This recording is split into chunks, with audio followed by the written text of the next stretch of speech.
Shalom, selamat pagi Jemaat Gereja Baptis Indonesia Tanah Mas yang dikasihi Tuhan.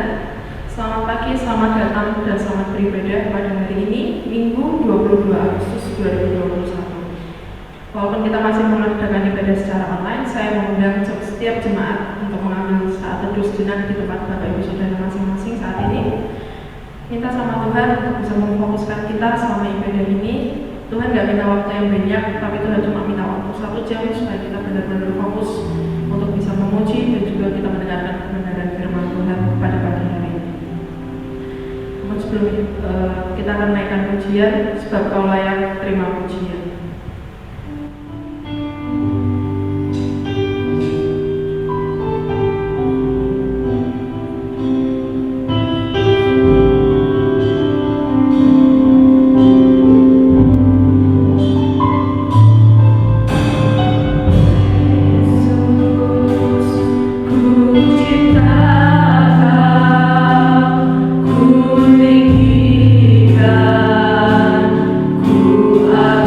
Ku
untuk berkat kasih setia pemeliharaan bagi kami setiap anak-anak di tempat ini, setiap jemaat Gereja Baptis Indonesia Tanah Mas Tuhan. Tuhan, saat ini kami setiap anak-anak-Mu mau memfokuskan pikiran, hati, dan juga telinga kami untuk siap mendengarkan kebenaran firman-Mu, untuk siap beribadah pada pagi hari ini. Tuhan, kiranya Engkau sendiri yang memberkati setiap kami, memberkati setiap jemaat-Mu yang melakukan ibadah online dimanapun mereka berada. Engkau yang akan memberikan hati, memberikan telinga, dan juga pikiran agar mereka bisa fokus untuk mendengarkan kebenaran firman Tuhan. Kami serahkan ibadah ini Tuhan di awal pertengahan hingga akhir nantinya. Hanya di dalam nama Tuhan Yesus kami berdoa dan bersyukur. Amin. Selanjutnya kita akan menaikkan pujian Kau Allahku yang setia, dan kita akan mendengarkan kebenaran firman Tuhan.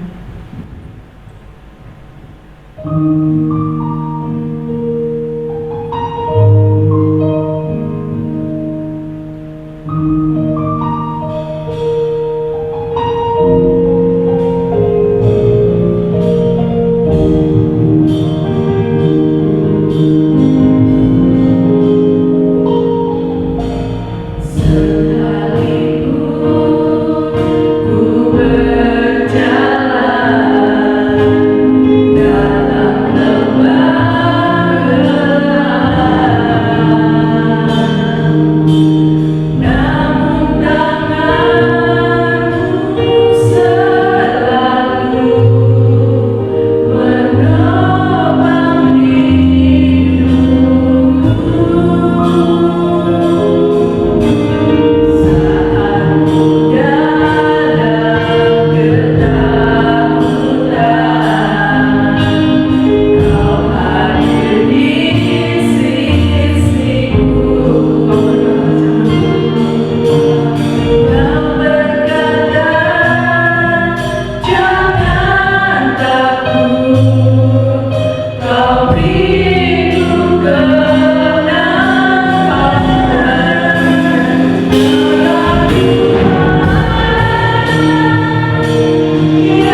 kita berdoa bersama.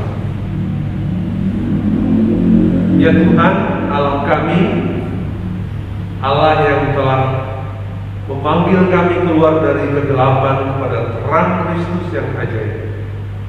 Allah yang telah mengumpulkan kami bersama dalam satu kesatuan jemaat di gereja lokal Gereja Baptis Indonesia Tanah Mas. Ya Tuhan, saat ini kami siap untuk mendengarkan kebenaran firman Tuhan.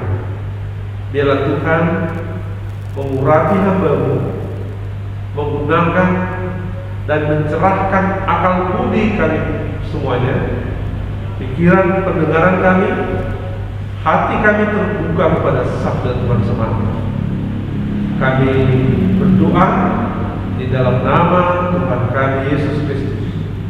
Amin. Saya mengajak sidang jemaat untuk membuka firman Tuhan di dalam Matius pasal yang ke-25 mulai ayatnya yang ke-31. Silakan saudara-saudara membuka firman Tuhan. Saya akan membacakan Matius pasalnya yang ke-25 ayat 31 sampai selesai. Dikatakan, apabila Anak Manusia datang dalam kemuliaannya dan semua malaikat bersama-sama dengan Dia, maka Ia akan bersemayam di atas tahta kemuliaannya. Lalu semua bangsa akan dikumpulkan di hadapannya, dan Ia akan memisahkan mereka seorang daripada seorang, sama seperti gembala memisahkan domba dari kambing. Dan Ia akan menempatkan domba-domba di sebelah kanannya dan kambing-kambing di sebelah kirinya.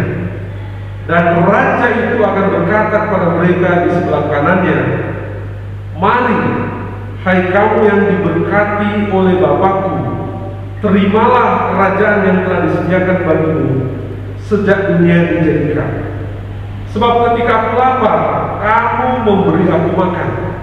Ketika aku haus, kamu memberi aku minum. Ketika aku seorang asing, kamu memberi aku tumpangan. Ketika aku telanjang, kamu memberi aku pakaian. Ketika aku sakit, kamu melawat aku. Ketika aku di dalam penjara, kamu mengunjungi aku. Maka kata orang-orang benar itu, maka orang benar itu akan menjawab dia katanya, Tuhan, bila manakah kami melihat Engkau lapar dan kami memberi Engkau makan, atau haus dan kami memberi Engkau minum? Bila manakah kami melihat Engkau sebagai orang asing dan kami memberi Engkau tumpangan, atau telanjang dan kami memberi Engkau pakaian? Bila manakah kami melihat Engkau sakit dan dalam penjara dan kami mengunjungi Engkau? Dan raja itu akan menjawab mereka, aku berkata kepadamu, sesungguhnya segala sesuatu yang kamu lakukan untuk salah seorang dari saudaraku yang paling hina ini, kamu telah melakukannya untuk aku. Dan Ia akan berkata juga kepada mereka di sebelah kirinya, enyahlah dari hadapanku, hai kamu orang-orang terkutuk, enyahlah ke dalam api yang kekal, yang telah sedia untuk iblis dan malaikat-malaikatnya. Sebab ketika aku lapar, kamu tidak memberi aku makan. Ketika aku haus, kamu tidak memberi aku minum. Ketika aku seorang asing, kamu tidak memberi aku tumpangan. Ketika aku telanjang, kamu tidak memberi aku pakaian. Ketika aku sakit dan dalam penjara, kamu tidak melawat aku. Dan mereka pun menjawab dia, katanya, Tuhan, bila manakah kami melihat Engkau lapar atau haus dan sebagai orang asing, telanjang atau sakit, dan dalam penjara dan kami tidak melayani Engkau? Maka Ia akan menjawab mereka, aku berkata kepadamu, sesungguhnya segala sesuatu yang tidak kamu lakukan untuk salah seorang dari yang paling hina ini, kamu tidak melakukannya juga untuk aku. Dan mereka ini akan masuk ke tempat siksaan yang kekal, tetapi orang benar ke dalam hidup yang kekal. Saudara-saudara, tema khotbah pada pagi hari ini adalah tentang Yesus Kristus, Raja yang adil dan peduli. Yesus Kristus, Raja yang adil dan peduli. Saudara-saudara, kita harus memahami kebenaran firman Tuhan ini secara lengkap. Karena ada berbagai macam penafsiran yang kemudian akhirnya keliru melihat siapakah Yesus, kemudian bagaimanakah orang akan diselamatkan. Karena sebagian orang menafsirkan bahwa ayat-ayat yang ada di sini adalah ayat yang menunjuk kepada keselamatan yang diperoleh oleh karena amal ibadah seseorang. Saudara-saudaraku yang dikasih dalam Tuhan, di dalam ayat-ayat yang telah kita baca tadi, firman Tuhan menampilkan satu fakta yang sangat penting di masa yang akan datang, yaitu pada satu saat, ada saat di mana disebutkan akan ada hari penghakiman, akan ada masa akhir daripada kehidupan di dunia ini, akan ada di mana ketika Kristus datang pada kali yang kedua, pada akhir zaman, Kristus akan mengadakan penghakiman baik kepada orang-orang yang benar maupun orang-orang yang tidak benar. Nah, jangan saudara salah paham, karena ada yang mengatakan bahwa kalau begitu Yesus mengajarkan bahwa kita harus melakukan kebaikan untuk keselamatan. Tidak. Alkitab dari Kejadian sampai Wahyu, bagian demi bagian kalau saudara teliti dengan detail, mengajarkan kepada kita bahwa keselamatan hanya diperoleh oleh anugerah dan melalui iman kita kepada Yesus Kristus. Firman Tuhan berkata bahwa keselamatan tidak akan didapatkan oleh karena usaha kita, oleh karena pekerjaan kita, oleh karena kebaikan kita, oleh karena amal ibadah kita. Jadi seorang yang menurut Yesus di sini adalah orang yang masuk sebagai orang yang di sebelah kanannya. Orang-orang benar itu ada orang-orang yang telah bertobat dari dosanya, percaya kepada Kristus, dan sebagai akibatnya dikatakan oleh firman Allah, mereka menunjukkan ketaatan dan menghasilkan buah kekristenan. Nah, inilah yang Tuhan katakan. Apa yang telah kamu lakukan kepada aku pada saat aku lapar? Apa yang telah kamu lakukan kepada aku pada saat aku haus? Pada saat saya tidak punya pakaian, saya tidak punya tumpangan.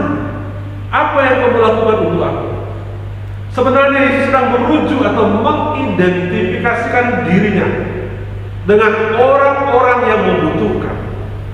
Itu artinya bahwa iman yang benar akan menghasilkan buah kekristenan yang benar.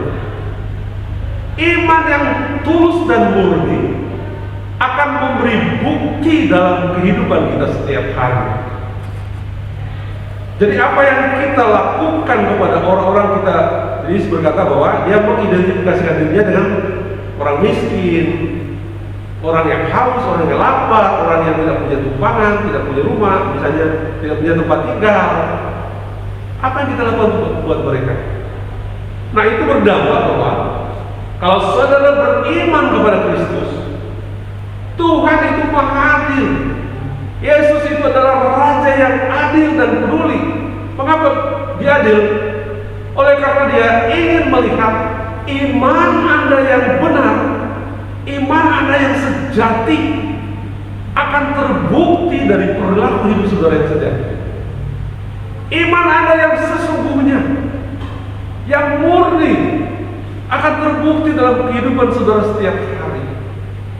Saudara bilang, Tuhan, aku telah bertobat dari dosa, aku telah minta pengampunan dari dosa yang telah saya lakukan, saya menyerahkan hidup saya. Tapi saudara belum menyerahkan kebencian, kemarahan kepada orang lain. Lalu kemudian saudara tidak peduli, tidak ada rasa kasih sayang kepada sesama saudara. Tuhan berkata, iman kamu itulah iman yang mati. Karena iman yang tidak disertai dengan perbuatan adalah iman yang sia-sia, yang memiliki atau mengandung kematian. Tidak ada.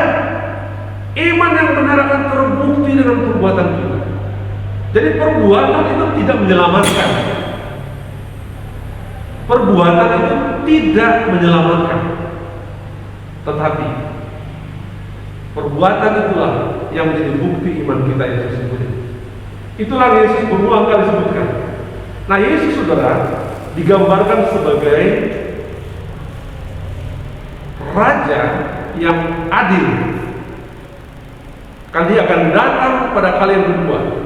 Dia akan memerintah dalam kerajaan 1000 tahun juga. Dia akan datang untuk memerintah bahkan sampai kekekalan. Dia akan memerintah sebagai raja umat manusia. Saudara, Yesus itu digambarkan sebagai seorang gembala yang peduli.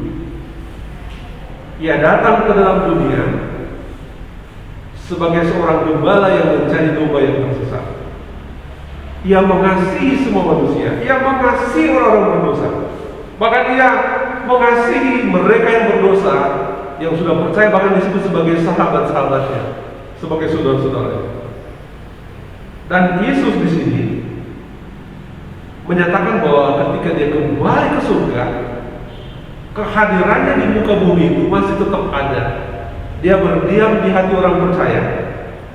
Dan ketika kita melakukan kebaikan kepada orang-orang yang membutuhkan pertolongan, Yesus mengidentifikasikan dirinya dengan orang yang membutuhkan pertolongan. Itu saja berulang kali. Teks ini dinyatakan bahwa ketika aku lapar, apa kamu kasih aku makan? Ketika aku haus, apa kamu kasih minum? Tuhan, kami tidak pernah melihat Tuhan. Kapan kemudian Tuhan itu di jalanan nggak punya baju, nggak punya pakaian? Kapan Tuhan? Tuhan berkata tidak. Sesungguhnya kamu melakukannya kepada orang-orang yang membutuhkan itu sama dengan kamu melakukannya untuk aku. Jadi saudara, marilah kita mengikut raja kita. Nah, perlu saudara ingat bahwa di samping ditunjukkan Yesus ini sebagai gembala yang peduli, gembala yang mengasihi domba-domba yang terhilang dan domba-domba yang telah diselamatkan, Yesus juga digambarkan sebagai seorang hakim yang adil, seorang raja yang adil, hakim yang adil, yang suatu saat akan memberikan penghukuman kepada orang-orang benar dan orang-orang yang tidak benar, akan memisahkan domba dan juga yang bukan domba, akan memisahkan lalang dan gandum, akan memisahkan orang yang benar dan orang yang tidak benar. Dan pada satu saat saudara, kita tidak dapat menolak habis kesempatan. Pada hari penghakiman kita tidak punya pilihan. Yesus datang nantinya ketika dia mengatakan, nyalakan, masuklah ke dalam kerajaan api, ke dalam neraka, ke dalam api yang bernyala-nyala, kepada hukuman yang kekal. Maka itu akan terjadi pada orang-orang yang tidak percaya kepada Kristus. Dan orang yang memiliki iman yang kosong, iman yang tidak terbukti dalam perbuatan, akan masuk ke dalam neraka yang kekal. Tapi orang-orang yang percaya, Tuhan berkata, ayat 34, masuklah, terimalah warisan kerajaan yang telah disediakan bahkan sebelum dunia diciptakan. Kerajaan sudah disiapkan bagi kami. Itu warisan. Ada mahkota kehidupan. Itu ada mahkota, ada upah yang akan kita terima di surga. Tuhan berkata, marilah. Jadi saudara, sebagai orang percaya, apa yang kita pelajari dari firman Tuhan? Yang pertama saudara, bahwa Yesus adalah raja yang adil dan raja yang peduli. mengajarkan kepada kita bahwa saat ini, hari ini, masa ini, sebelum Kristus datang kepada kalian kedua, ada kesempatan terbaik bagi saudara dan saya untuk diselamatkan. Masa sekarang ini, sebelum Kristus datang kepada kalian kedua, Tuhan Yesus memberikan kesempatan kepada orang percaya untuk memberi bukti yang nyata dari iman yang saudara miliki. Jangan menyia-nyiakan kesempatan. Saudara, mungkin saudara menyimpan duit di bank, menyimpan supaya ada persiapan, terutama di masa pandemi ya, Bapak Ibu.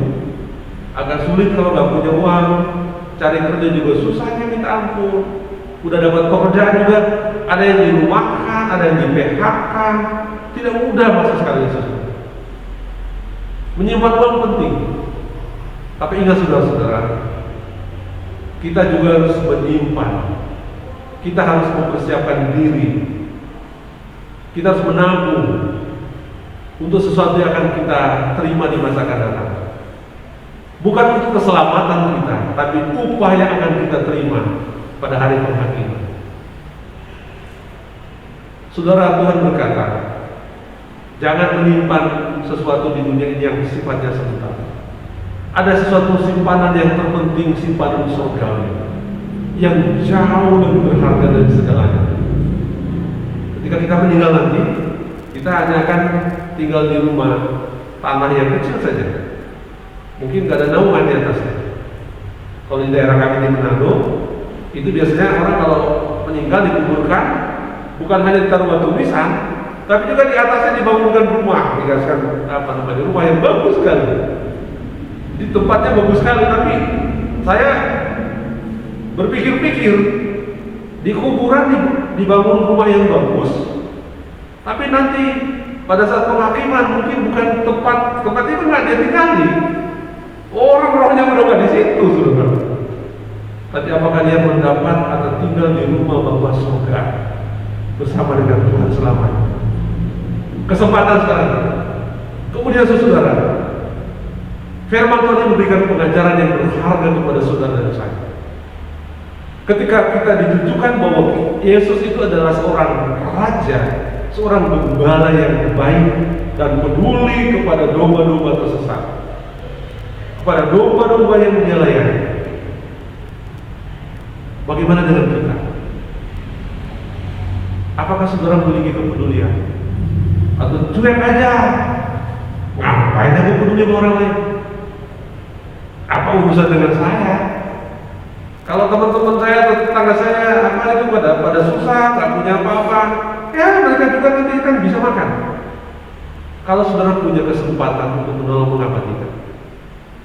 Saudara, mungkin saudara punya anggota keluarga, tetangga, kolega saudara. Mungkin saudara punya seseorang yang Tuhan kirim kepada saudara. Mungkin dia ada di depan rumah saudara, selagi butuh, tapi saudara bilang, peduli amat.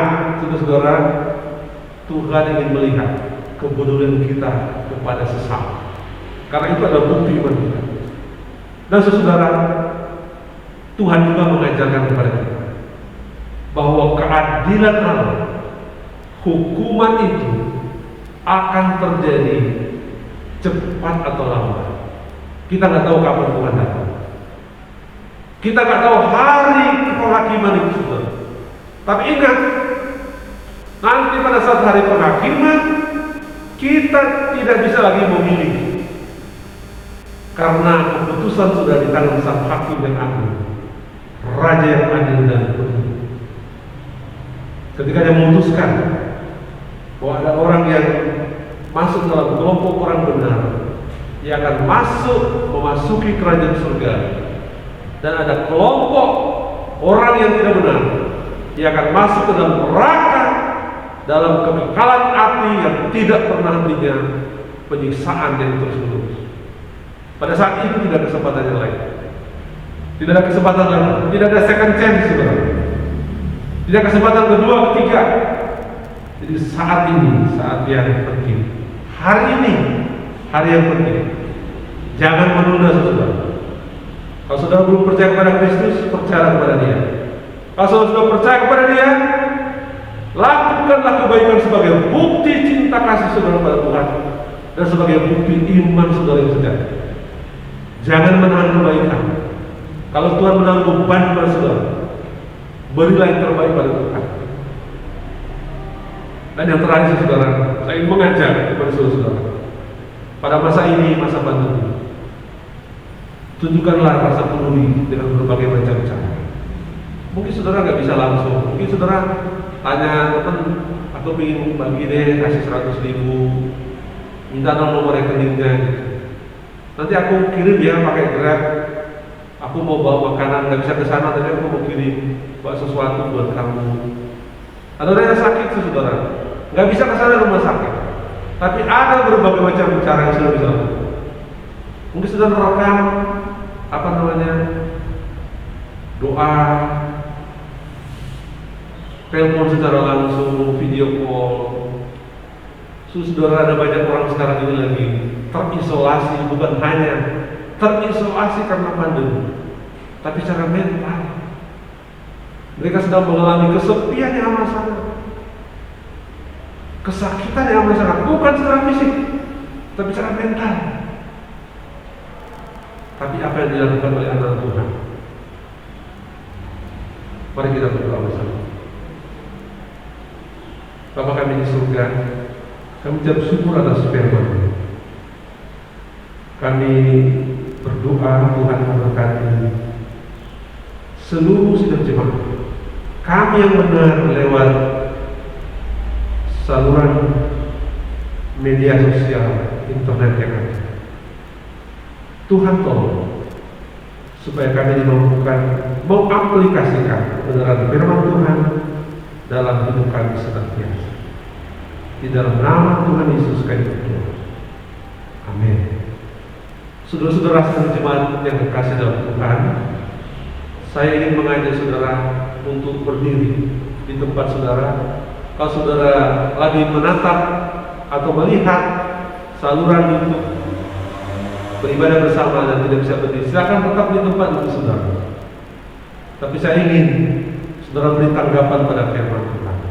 Sekalipun kita tidak bertemu muka dengan muka secara langsung, onsite, secara online, tapi Tuhan Maha tahu.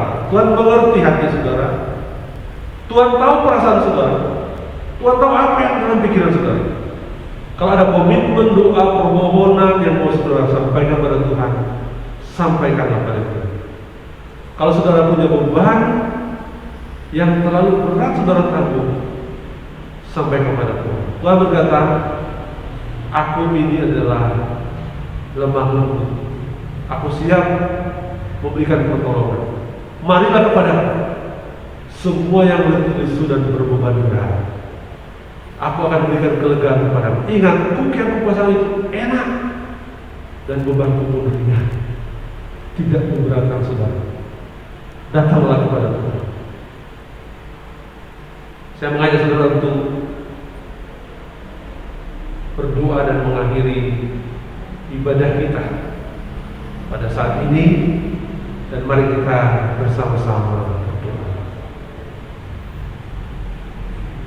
Ya Tuhan, Allah Khalik langit dan bumi, pencipta alam semesta ini, Allah kami yang kami kenal dalam Yesus Kristus, Tuhan kami yang telah datang dalam dunia ini, mati dan bangkit dan kembali ke surga, dan satu saat akan datang kembali mengangkat orang-orang percaya, menghakimi orang-orang benar dan orang yang tidak benar, dan memutuskan hukuman bagi orang benar dan tidak benar, memberikan upah hadiah kepada orang percaya yang telah melakukan kebaikan, melayani Tuhan semasa dia hidup di dunia.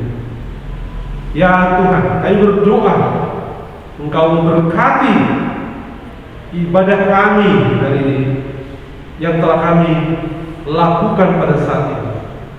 Dari awal sampai akhir ini kami merasakan berkat Tuhan. Sekalipun kami tidak bertemu langsung, tapi kami tahu Allah hadir dalam roh dan kebenaran di tengah-tengah jemaat yang beribadah secara online.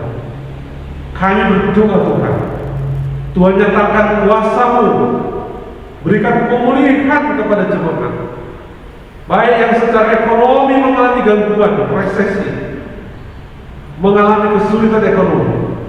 Biar Tuhan memulihkan. Tuhan menyertai saudara yang sedang mengalami tantangan dalam pekerjaan, dalam pendidikan, dalam rumah tangga, dan mungkin dalam aspek-aspek lain dalam kehidupan. Tidak ada masalah yang tidak punya jalan keluar di dalam Tuhan. Biarlah mereka terus mencari Tuhan, datang kepada Tuhan. Ya Tuhan, kami berdoa untuk setiap keluarga, bapak, ibu, anak, orang tua, cucu yang ada di gereja ini Tuhan. Berkati semuanya.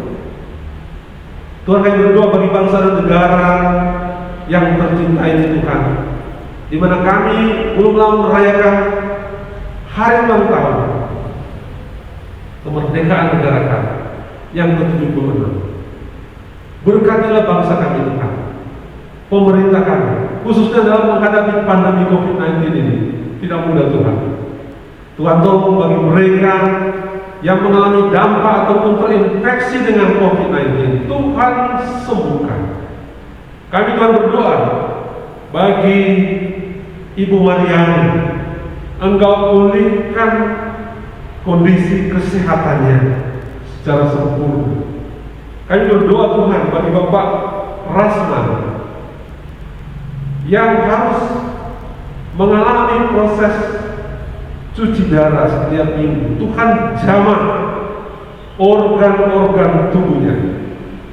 Tuhan jamah memberi dia kesabaran, memberi dia kekuatan kesehatan. Dan saudara kami yang tidak kami sebutkan namanya, Tuhan juga memberikan pemulihan dan kesehatan. Ya Tuhan, kami berdoa untuk gereja kami ini Tuhan, di mana ada kerinduan untuk mendapatkan gembala sidang yang tetap.